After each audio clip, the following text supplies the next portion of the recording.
Welcome back everybody. इस video में हम जानेंगे इंट्रोडक्शन टू केमिस्ट्री या इंट्रोडक्शन ऑफ केमिस्ट्री। मतलब केमिस्ट्री का इंट्रोडक्शन इसमें बताऊंगा कि हम लोग को केमिस्ट्री क्यों पढ़ना है, केमिस्ट्री कहाँ से स्टार्ट हुआ और हम लोग कैसे उसको जानेंगे, ये मैं बताऊंगा इस फर्स्ट चैप्टर को। और सेकेंड, इसको जानने के बाद आप बहुत ही आसानी से एटॉमिक स्ट्रक्चर पढ़ पाओगे। तो स्टार्ट करते हैं इंट्रोडक्शन टू केमिस्ट्री को। तो सबसे पहला क्वेश्चन आता है कि केमिस्ट्री हम पढ़ते ही क्यों हैं। तो केमिस्ट्री का जो स्कोप है वो बहुत ही वास्ट है।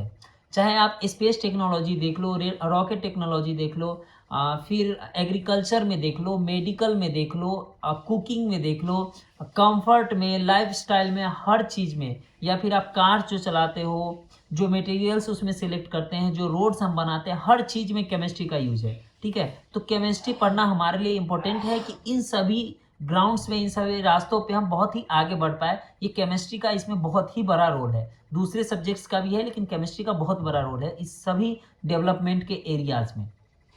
तो क्वेश्चन ये आता है कि हम लोग केमिस्ट्री पढ़ना स्टार्ट कहाँ से करें।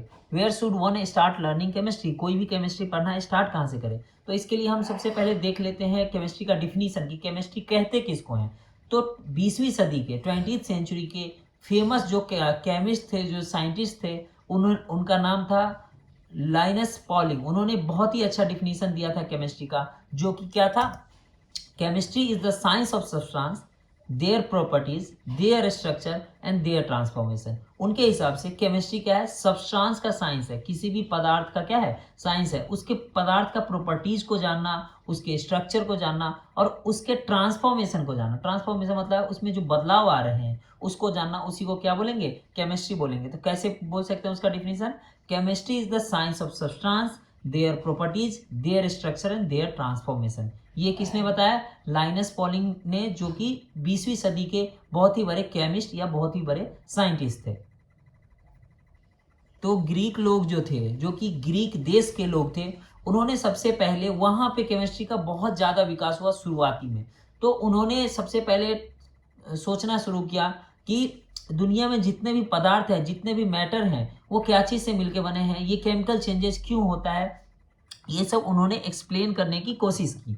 तो अराउंड 4000 BC, 4000 BC का मतलब 0 ईयर्स से 4000 पीछे तक, उस समय ग्रीक लोगों ने एक्सप्लेन करने की कोशिश की कि कोई भी मैटर क्या चीज़ से मिलकर बना है। तो उन्होंने बताने की कोशिश की कि दुनिया में जितने भी पदार्थ बने हैं वो 4 पदार्थों से मिलकर बने हैं, जो कि है fire, earth, water and air. ये इन 4 चीज़ों से मिलके ही दुनिया के जितने भी पदार्थ हैं वो बने हैं। और ये उन्होंने कब बताया था, 4000 BC में। मतलब जीरो, अभी 2026 है, अभी इतने साल पीछे जाएंगे तो 0 ईयर्स आएगा, उसके 400 ईयर्स पहले 400 BC में ग्रीक लोगों ने बताया कि जितने भी दुनिया में पदार्थ है वो मेनली 4 चीज़ों से मिलके बने हैं, जो कि है fire, earth, water and air.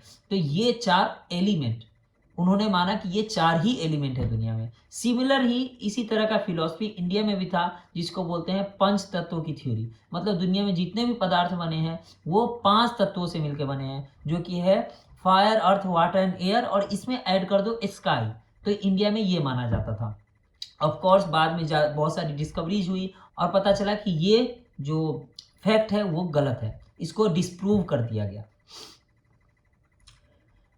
The Greeks also considered the question of whether matter is continuous and thus infinitely divisible into smaller pieces or composed of small individual particle। उन लोगों ने ये भी सोचा कि मैटर का कंटिन्यूअस है। Continuous मतलब कि ऐसा चीज जिसको काटते जाएंगे और वो खत्म नहीं होगा, ऐसा नहीं। जैसे कि मान लो एक अगर एग्जाम्पल देने की कोशिश करें, क्योंकि सिमिलर डोमेन में कोई एग्जाम्पल एग्जिस्ट नहीं करता है, तो एक बनाने की कोशिश करते हैं। मान लो गेहूं है, जैसे एक हाथ में गेहूं लेंगे, दूसरे हाथ में पानी लेंगे। अब गेहूं बहुत सारा लिए हैं, उसको हम हाफ से डिवाइड करेंगे तो आधा गेहूं इधर आ जाएगा, इधर आ जाएगा। उसको डिवाइड करते जाएंगे तो लास्ट में एक गेहूं आएगा, एक सिंपल गेहूं आएगा। तो उसको बोलेंगे कि ये डिस्क्रीट पार्टिकल से मिलकर बना हुआ पूरा गेहूं है। क्योंकि अगर मान लेते हैं कि वो गेहूं फिर डिवाइड नहीं होता, उसको काट नहीं सकते, उस एक गेहूं को काट नहीं सकते, तो ये क्या है, ये मैटर जो बना है वो डिस्क्रीट पार्टिकल से मिलके बना है। तो ये इन्फिनिटिवली डिविजिबल नहीं होगा, क्योंकि एक समय पे आके रुक जाएंगे और बोलेंगे कि इससे मिलके वो बना हुआ है। वही अगर दूसरे हाथ में हम पानी को ले लें, पानी को अगर हम काटे, ठीक है, कोई भी ऑब्जेक्ट से, अगर कोई भी शार्प ऑब्जेक्ट से काटे तो हाफ में डिवाइड हो जाएगा, फिर उसको काटे तो फिर हाफ में डिवाइड हो जाएगा, होते चला जाएगा और कभी ये रुकेगा नहीं। तो ये क्या है, वाटर क्या है, कंटिन्यूअस है, क्योंकि इसको इन्फिनिटिवली हम डिवाइड करते चले जा रहे हैं और ये खत्म नहीं हो रहा है। लेकिन हमको पता है कि ये दोनों पार्टिकल जो है वो दोनों डिस्क्रीट है। अभी मॉडर्न साइंस से अगर हम देखें तो ये दोनों डिस्क्रीट है, क्योंकि वाटर भी वाटर मॉलिक्यूल से मिलकर बना है, जो कि 2 हाइड्रोजन और 1 ऑक्सीजन से मिलकर बनता है, ठीक है, तो उसको भी डिवाइड कर सकते हैं। तो हम इसीलिए बोले कि इस डोमेन में कोई भी एग्जाम्पल एग्जिस्ट नहीं करता है, इसके लिए हम एक एजम्पशन करते हैं, जो कि एजम्पशन में आप अच्छे से समझ गए होंगे, ठीक है। तो उन लोगों ने ये भी सोचने की कोशिश की। Supporters of the latter, latter का मतलब कि जो मानते थे कि वो कंटिन्यूअस नहीं है, उनका जो सपोर्टर थे वो कौन कौन थे, डेमोक्रेटस एंड ल्यूसिपस। डेमोक्रेटस और ल्यूसिपस जो थे वो मानते थे कि मैटर जो है वो डिस्क्रीट है, मतलब कंटिन्यूअस नहीं है।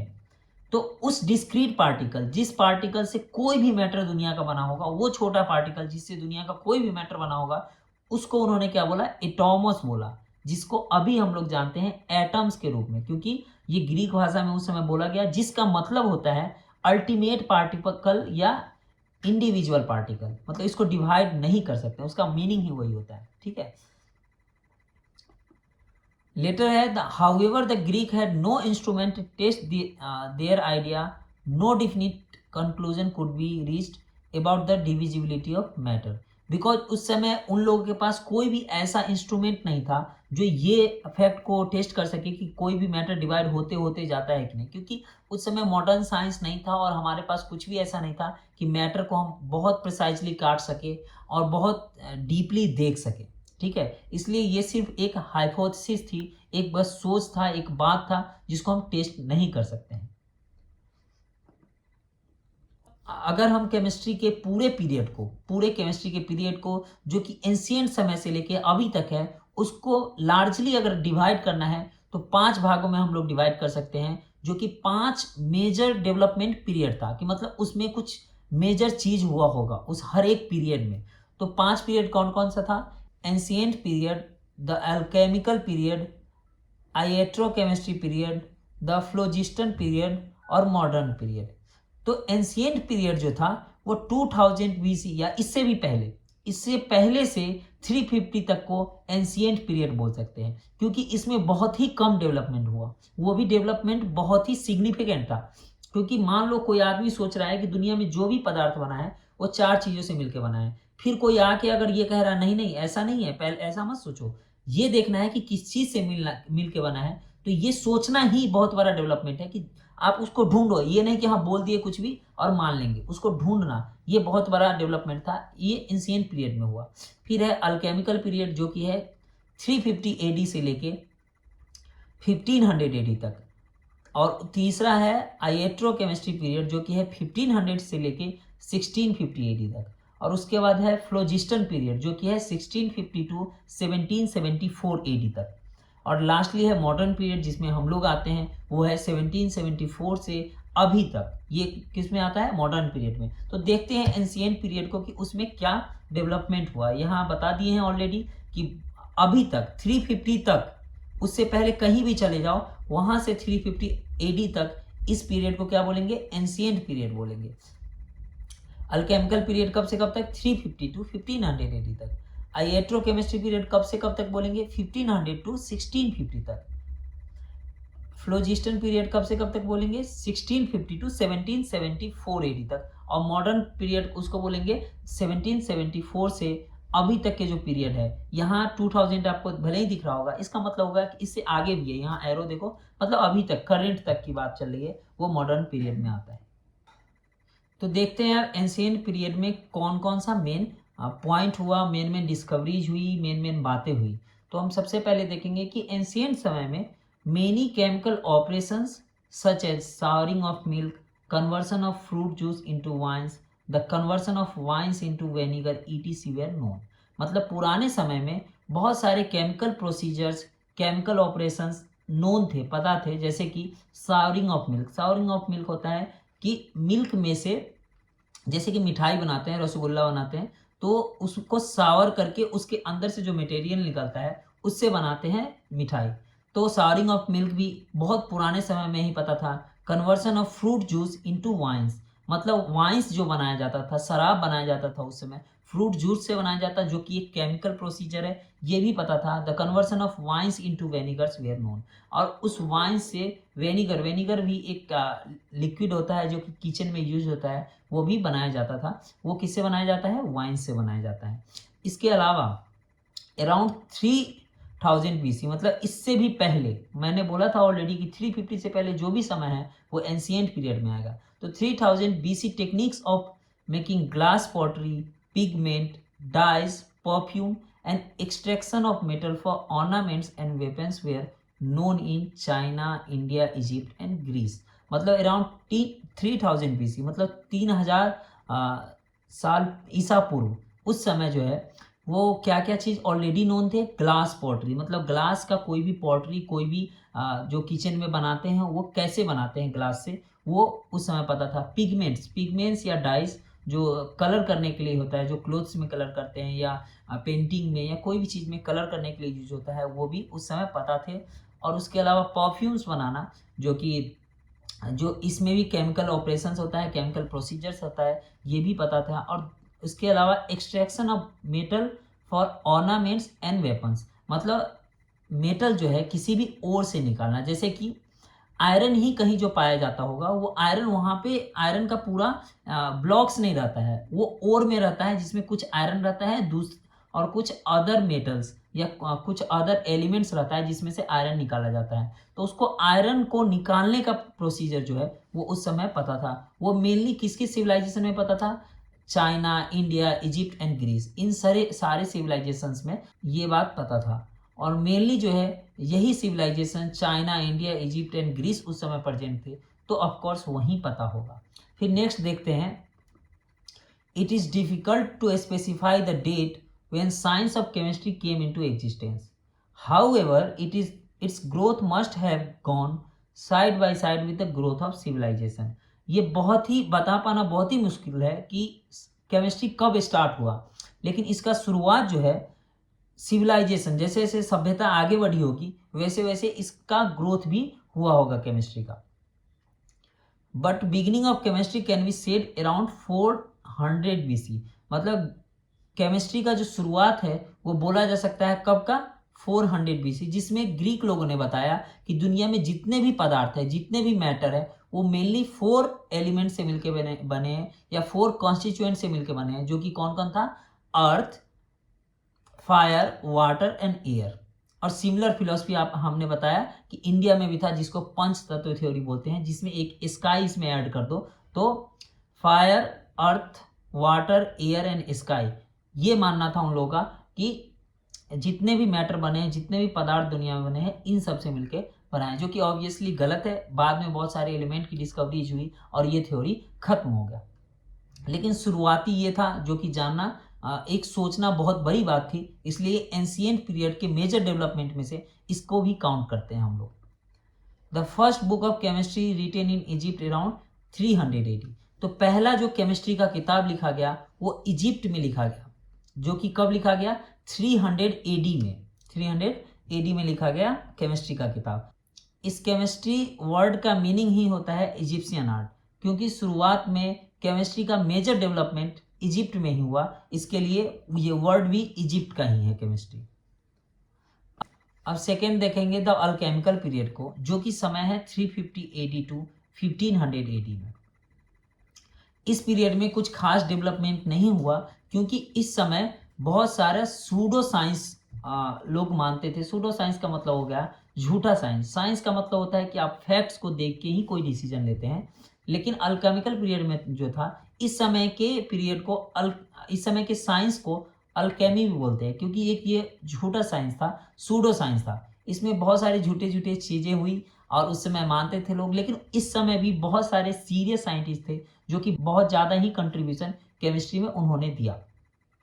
तो देखते हैं, during this period alchemist try to discover 2 things, an elixir of life which could make man eternally young, and a philosopher's stone which would translate base metals like zinc, copper, iron etc into gold. मतलब उस समय जो था, उस समय के chemist जो थे मेनली दो चीज ढूंढ रहे थे, जो कि है एक elixir of life. Elixir of life एक ऐसा केमिकल, ऐसा दवा माना जाता था जो कि इंसान के सारे बीमारियों को ठीक कर दे, हमेशा के लिए जवान रखे और वो आदमी कभी मरे ना। उसको क्या बोलते थे? Elixir of life. तो ये मेनली यही ढूंढते थे। इसलिए मैं बोलता हूँ कि इस समय सूडो साइंस का बहुत ज्यादा दौर था। ये जब झूठी झूठी बातों पे उस समय साइंटिस्ट बिलीव कर रहे हैं, लोग का तो छोड़ ही दो, साइंटिस्ट की मैं बात कर रहा हूँ। और दूसरा था फिलोसफर्स स्टोन। फिलोसफर्स स्टोन बोलते हैं एक ऐसा स्टोन जो कि बेस मेटल्स, बेस मेटल्स का क्या मतलब हुआ कि ऐसे मेटल जो उसमें बहुत ही आसानी से मिल जाते थे, बहुत सस्ता था वो मार्केट में और बहुत आसानी से लोगों को मिल जाता था, जैसे कि जिंक, कॉपर, आयरन etc। इसको अगर टच कर देंगे उस मेटल में, उस स्टोन में, तो ये बन जाएगा गोल्ड। उनका ये मानना था कि ऐसा भी स्टोन एग्जिस्ट करता है जो कि बेस मेटल को गोल्ड में बदल देगा। तो ये उस समय का डेवलपमेंट था, उस समय का मेन बातें जो है वो उसमें से एक ये भी है। लेकिन देखो, उस समय भले ही कुछ साइंटिस्ट जो होंगे, बहुत सारे साइंटिस्ट जो होंगे वो सूडो साइंस में बिलीव करते होंगे, लेकिन उस समय बहुत सारी डिस्कवरीज भी हुई, क्योंकि ये बहुत बड़ी पीरियड है। तो इस समय बहुत सारी डिस्कवरीज भी हुई, बहुत सारे प्रोसेसेस हम जाना, जैसे कि the alchemist discovered several element, new chemical operations such as distillation, sublimation, extraction of gold by amalgamation process. तो उस समय जो है बहुत सारे एलिमेंट्स भी ढूंढा गया। उसके अलावा बहुत सारे केमिकल प्रोसीजर्स जैसे कि डिस्टिलेशन, सब्लिमेशन और extraction of gold by amalgamation process, ये सारे प्रोसेस देखा गया। यहाँ देखो, extraction of gold by amalgamation process, इसका क्या मतलब हुआ? गोल्ड तो इससे पहले भी मैंने एंशिएंट पीरियड में बताया कि गोल्ड को निकालना आता था लोगों को, लेकिन ये जो प्रोसेस है ना अमलगमेशन प्रोसेस से, ये नहीं पता था, क्योंकि गोल्ड सिर्फ एक प्रोसेस से नहीं निकाला जाता, उसी के उसके ओर से बहुत सारे प्रोसेसेस हैं। तो ये जो प्रोसेस है वो मेनली अल्केमिकल पीरियड में डेवलप हुआ। तो अल्केमिकल पीरियड में कुछ ज़्यादा डेवलपमेंट नहीं हुआ, जैसे कि आपको मैंने बताया कि एलिक्सियर ऑफ लाइफ, फिलोसफर्स स्टोन पे मेनली बिलीव करते थे, लेकिन उस समय भी बहुत सारे डेवलपमेंट हुए। अगर हम थर्ड देखें, आइएट्रोकेमिस्ट्री पीरियड, जो कि कब से कब तक था? 1500 टू 1650 तक। इसको क्या बोलते हैं? आइएट्रोकेमिस्ट्री पीरियड। आइएट्रो का मतलब होता है कि हेल्थ से रिलेटेड, ठीक है। तो ये देखते हैं, इसमें पहला पॉइंट है, during this era chemist paid their attention toward medico chemical problems. मतलब इस समय जो है वो केमिस्ट ने अपना ध्यान किस ओर दिया? मेडिको केमिकल, मतलब मेडिकल में केमिकल का कैसे उपयोग कर सकते हैं, मतलब मेडिसिन में या फिर किसी भी पर्सन को ठीक करने में, इसमें कैसे इस्तेमाल कर सकते हैं, साइंटिस्ट ने इस तरफ अपना ध्यान दिया। और उस समय के साइंटिस्ट मानने लगे कि केमिस्ट्री का मेन पर्पस जो है वो एलिक्सियर ऑफ लाइफ या फिलोसफर स्टोन्स नहीं ढूंढना है, उसका मेन पर्पस है कि ह्यूमैनिटी का सेवा करना मेडिसिन में। ये मेन पर्पस है केमिस्ट्री का, उस समय का साइंटिस्ट मानने लगे। कब से कब तक? 1500 टू 1650, 150 साल का समय है। इसी में कुछ खास डेवलपमेंट इसमें हो जाती है। During this period the study of gases were began and quantitative experiments were undertaken for the first time. इस समय में गैस का स्टडी, इस समय में गैस का स्टडी एंड क्वांटिटेटिव एक्सपेरिमेंट्स का क्या मतलब हुआ? क्वांटिटी आपको तो पता ही होगा कि कौन सा पदार्थ कितना है, यही है उसका क्वांटिटी। और वो एक्सपेरिमेंट, क्वांटिटेटिव एक्सपेरिमेंट का मतलब हुआ कि कोई भी एक्सपेरिमेंट में कितना क्वांटिटी खत्म हुआ, कितना क्वांटिटी निकला, ये एक्यूरेटली मेजर करना शुरू हुआ कब? आइएट्रोकेमिस्ट्री पीरियड के समय। नेक्स्ट है the first chemist to perform truly quantitative experiments were Robert Boyle. मतलब पहला जो केमिस्ट था जो कि ट्रूली क्वांटिटेटिव एक्सपेरिमेंट किया, उनका नाम क्या था? Robert boil.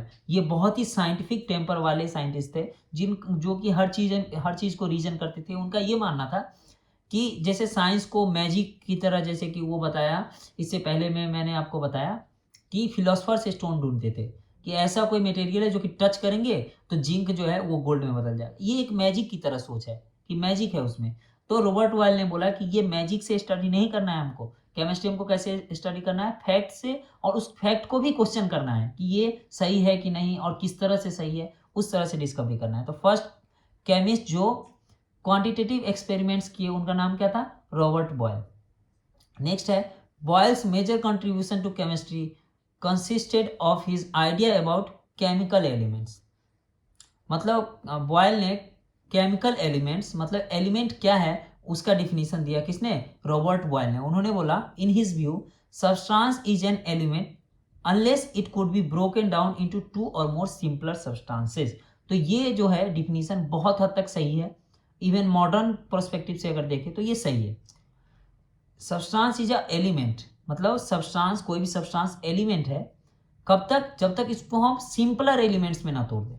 इसका ये मतलब हुआ कि अगर कोई भी सैंपल, कोई भी सब्सटेंस अगर वो डिवाइड हो जाए सिंपलर सब्सटेंसेस में तो वो एलिमेंट नहीं है। जैसे कि मान लो एक ब्लॉक ले लिए, जैसे कि एक पेन ले लिए, ठीक है, मान लो ये कोई मेटल का पेन है।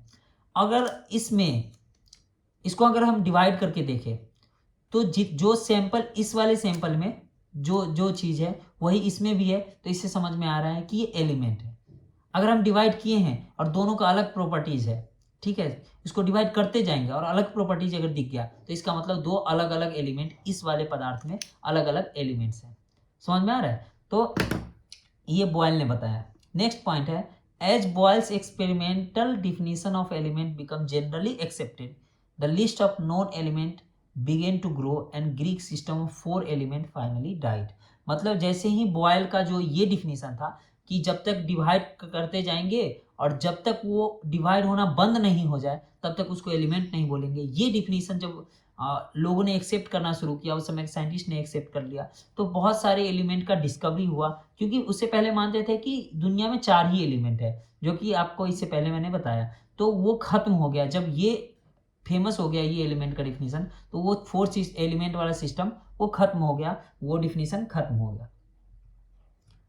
नेक्स्ट है although Boyle was an excellent scientist, he was not always right. For example, he clung to the alchemist view that metals are not true elements and that a way would eventually be found to change one metal to another. देखो boil जो है वो बहुत ही scientific mind, scientific temperament वाले scientist थे, तो ये नहीं कह सकते हैं कि वो हमेशा सही होंगे, क्योंकि उनका ये भी मानना था कि अल्टीमेटली एक ऐसा तरीका आ जाएगा, भले ही वो स्टोन ना हो, फिलोसफर्स स्टोन ना हो, लेकिन ऐसा तरीका आ जाएगा कि हम एक मेटल को दूसरे मेटल में कन्वर्ट कर पाएंगे। तो हमेशा कोई भी साइंटिस्ट हर तरह तरीके से अपने समय में सही नहीं होता, बाद में पता चलता है कि नहीं यहाँ पे तो इन साइंटिस्टों ने यहाँ पे गलती कर दी, तो इस तरह का होता है। तो कोई भी आदमी 100% पूरी तरह से सही अपने समय में नहीं हो सकता है, ठीक है, बाद में वो जाके रियलाइज करे कि हाँ वहाँ पे मैं गलत था, ये हो सकता है, लेकिन उस समय पे उनको लगता है कि मैं हर चीज़ सही कह रहा हूँ, हर चीज़ सही जान रहा हूँ। अब देखते हैं फ्लोजिस्टन थ्योरी को। तो फ्लोजिस्टन जो पीरियड था वो था 1650 to 1774 तक। इस समय कुछ ज़्यादा डेवलपमेंट नहीं हुआ, लेकिन इसको फ्लोजिस्टन पीरियड इसलिए बोलते हैं कि उस समय माना जाता था कि फ्लोजिस्टन एक सब्सटेंस है जो कि किसी भी कंबसेबल मटेरियल में रहता है। कंबसेबल का मतलब जो भी जलता है, जैसे कि लकड़ी, फ्यूल, ये सब जलता है, या कॉटन या कोई भी क्लॉथ, ये भी सब जलता है ना। तो इसमें माना जाता था कि एक मटेरियल है, एक सब्सटेंस है जिसको बोलते हैं फ्लोजिस्टन। ये दिया गया था अर्नेस्ट स्टाल के द्वारा, इसको पढ़ते हैं स्टाल, स्टाल जो कि एक जर्मन साइंटिस्ट थे, उनके द्वारा ये दिया गया ये थ्योरी। तो उनका मानना था कि फ्लोजिस्टन was described as a substance in a combustible material which is given off when material burns। मतलब फ्लोजिस्टन एक ऐसा सब्सटेंस है किसी भी कंबस्टिबल मटेरियल में, किसी भी जलने वाले मटेरियल में, जिसमें से वो मटेरियल से इवोपरेट होता है जब वो जलता है। मतलब वो जब मटेरियल जलेगा तो उसमें से फ्लोजिस्टन निकलने लगता है। ये किसका मानना था? फ्लोजिस्टन थ्योरी में जो दिए थे अर्नेस्ट स्टाल, उनका ये मानना था। This theory was disregarded after discovery of few gases like oxygen। मतलब ये थ्योरी खत्म कर दिया गया, डिसरिगार्ड, गलत माना गया। कब? जब ऑक्सीजन और अदर गैसेस का डिस्कवरी हुआ, पता चला कि ऑक्सीजन के बिना नहीं जलता है, और इसमें कहीं भी मेंशन नहीं था कि ऑक्सीजन का प्रेजेंस होना चाहिए, बस माना जाता था फ्लोजिस्टन होता है हर मटेरियल में और वो खुद से ही जलता है। ठीक है, अब जानेंगे मॉडर्न पीरियड के बारे में, जो कि है 1774 से लेके अभी तक, प्रेजेंट टाइम तक। तो इस समय बहुत सारे डेवलपमेंट हुए, उसमें से कुछ डेवलपमेंट को पहले देख लेते हैं। Antoine Lavoisier, a French chemist, is regarded as father of modern chemistry. मतलब एक फ्रेंच केमिस्ट थे जिनका नाम था एंटोनी लोवेसियर, उनको माना जाता है मॉडर्न केमिस्ट्री का फादर, मॉडर्न केमिस्ट्री का जनक माना जाता है। किसको?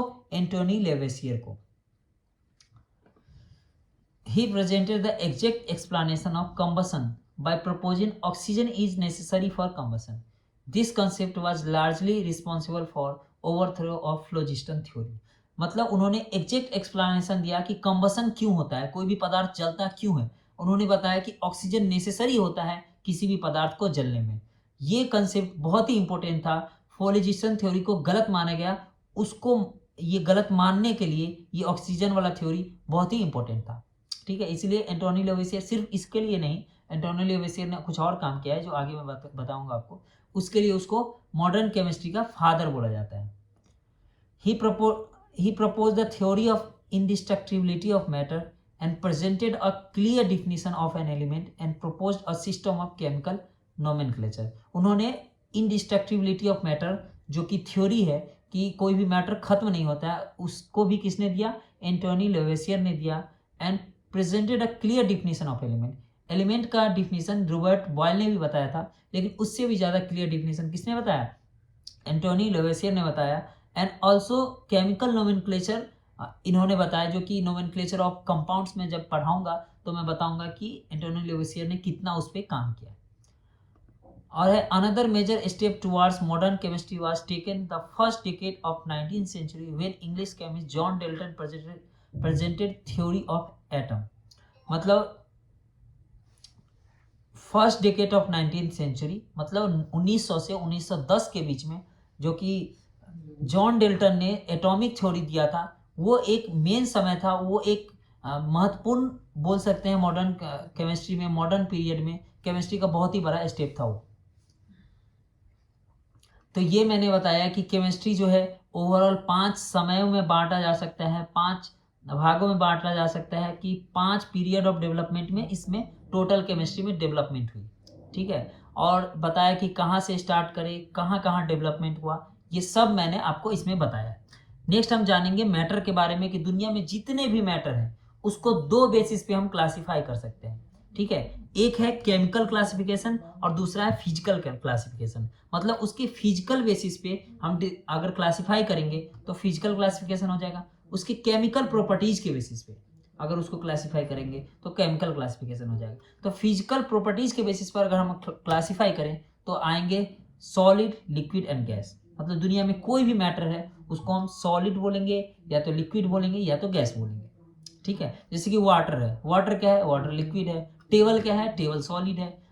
ऑक्सीजन क्या है? ऑक्सीजन गैस है। तो दुनिया में जितने भी हैं उसके अगर फिजिकल प्रॉपर्टीज पे हम उसको डिवाइड करें तो 3 भागों में डिवाइड करेंगे। आप फिर बोलोगे कि 2 और भी होता है, हमने पढ़ा है बोस आइंस्टाइन कंडेंसेट और प्लाज्मा। तो ये बहुत हायर लेवल की टॉपिक है जो कि अभी आपको नहीं जानना है, तो सिर्फ इसी को देखते हैं अभी। ठीक है, वो भी बता देंगे, अगर आपको जानना हो तो कमेंट कीजिए, मैं उसका भी वीडियो बना दूंगा, लेकिन वो अभी नहीं जानना है आपको, इंपॉर्टेंट नहीं है आपके लिए वो। ठीक है, और वो जान के आप सिलेबस आपका ये है कुछ और जानने लोगे तो ये सही नहीं है। ठीक है, और दूसरा है केमिकल क्लासिफिकेशन। मतलब उसके केमिकल प्रॉपर्टीज पे दुनिया के किसी भी मैटर को अगर हम डिवाइड करेंगे तो 2 तरह के आएंगे, जो कि है mixture and pure substances.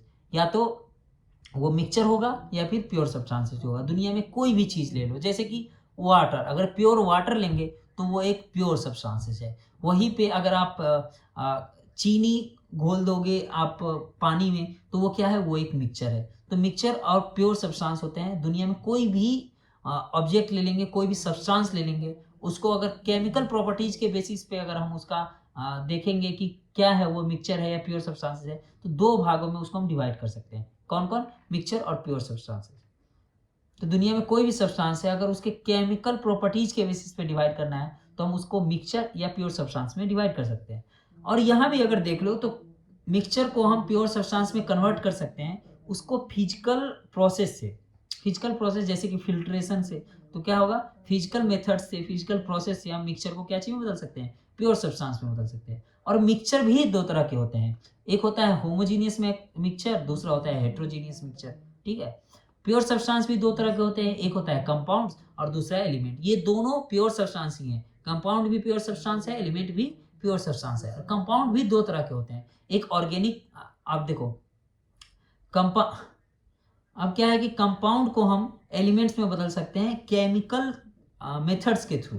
Chemical process के थ्रू हम कंपाउंड्स को क्या कर सकते हैं, एलिमेंट्स में बदल सकते हैं। जैसे यहाँ मिक्सचर को प्योर सब्सटेंस में फिजिकल मेथड्स के थ्रू कर सकते हैं, वैसे ही केमिकल मेथड्स के थ्रू कंपाउंड को एलिमेंट्स में बदल सकते हैं। और कंपाउंड भी दो तरह के होते हैं, एक होता है इनऑर्गेनिक कंपाउंड और दूसरा होता है ऑर्गेनिक कंपाउंड। तो दुनिया में जितने भी मैटर है उसको हम कैसे डिवाइड करेंगे मैंने आपको बता दिया। फिर से एक बार बता देता हूँ कि आपको बहुत ही अच्छे से समझ में आ जाएगा। तो दुनिया में कितने भी मैटर है उसको दो बेसिस पे हम डिवाइड कर सकते हैं, क्लासीफाई कर सकते हैं। एक है उसके फिजिकल प्रॉपर्टीज के मेथड पे और दूसरा है उसके केमिकल प्रॉपर्टीज के बेसिस पे।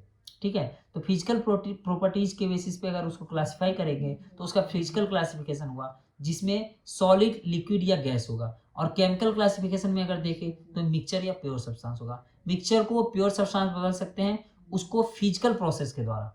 ठीक है, और मिक्सचर भी दो तरह के होते हैं, एक होमोजीनियस मिक्सचर, दूसरा है हेट्रोजीनियस मिक्सचर। प्योर सब्सटेंस भी दो होते हैं, कंपाउंड्स और एलिमेंट्स। और कंपाउंड्स को एलिमेंट्स में कन्वर्ट कर सकते हैं केमिकल मेथड्स के through.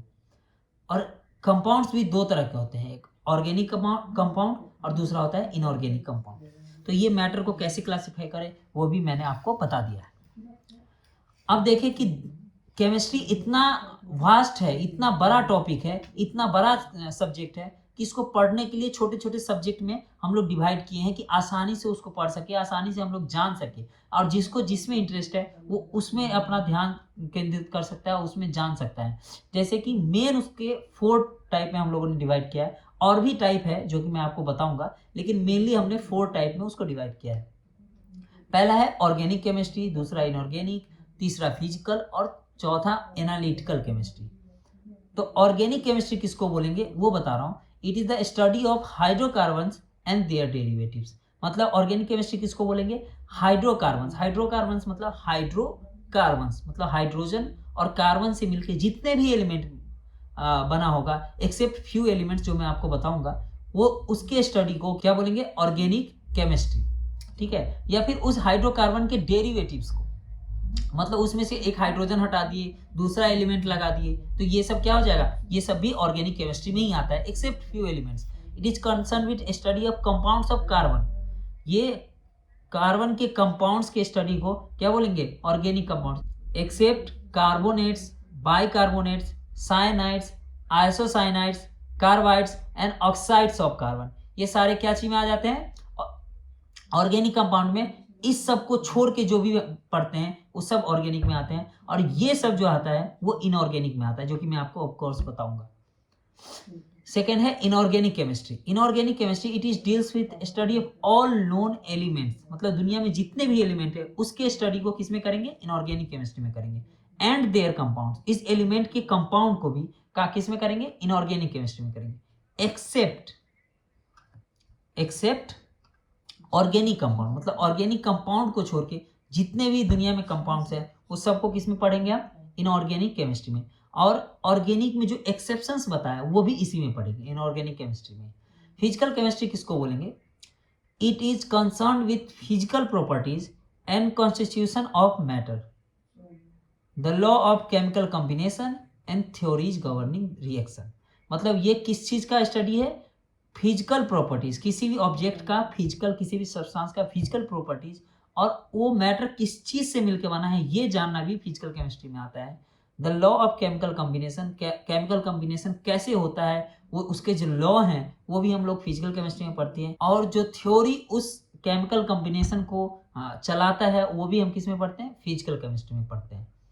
The effect of temperature, pressure, light, concentration etc on reactions comes under the scope of physical chemistry. मतलब टेम्परेचर का, प्रेशर का, लाइट का और कंसंट्रेशन का किसी भी रिएक्शन में क्या फर्क पड़ रहा है, वो स्पीड हो जा रहा है, स्लो हो जा रहा है, वो बढ़ जा रहा है, उसका एफिशिएंसी बढ़ जा रहा है, उसका क्वांटिटी क्वालिटी बढ़ जा रहा है, ये सब हम किस में पढ़ेंगे, फिजिकल केमिस्ट्री में पढ़ेंगे। लास्ट है एनालिटिकल केमिस्ट्री। जबकि आपको पता ही है एनालिटिकल मतलब कि उसको जानना, उसका अप्रोच होना। जैसे कि it deals with the various methods of analysis of chemical substances both qualitative and quantitative. मतलब इससे ये जानेंगे कि एनालिटिकल केमिस्ट्री में ये जानेंगे कि कोई भी रिएक्शन में इसका क्वालिटी क्या है, इस जो मटेरियल बना है उसका क्वालिटी क्या है, और ये कितना क्वांटिटी प्रोड्यूस होगा। ये मेनली हम लोग कहाँ जानते हैं, एनालिटिकल केमिस्ट्री में जानते हैं हम लोग।